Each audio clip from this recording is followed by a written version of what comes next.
Le docteur Liang Wanyan a joué un rôle clé dans l'élaboration des politiques d'intervention de la Chine face à la Covid-19. Il croit maintenant que le pire de cette ronde d'épidémie en Chine est passé.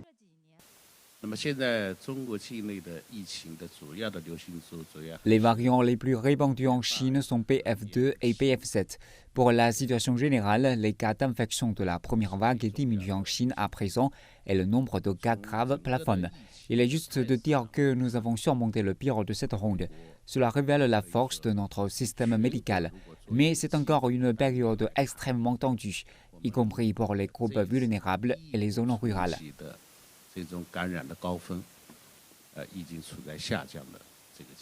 Des experts disent que de nouvelles mesures sont mises en œuvre pour aider à protéger la population, en particulier les personnes âgées.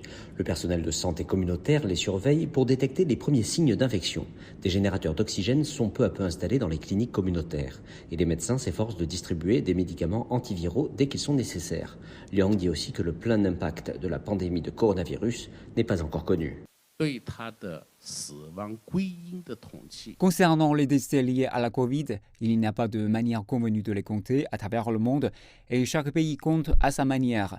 Je pense qu'il serait logique de compter une fois la pandémie terminée, car la situation change tout le temps, un moyen d'évaluation plus précis est la mobilité excessive et cela ne viendra que plus tard.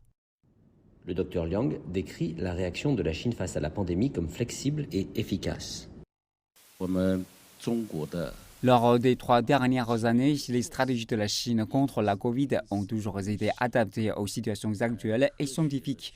Les mesures sont constamment améliorées et nous travaillons toujours de manière proactive.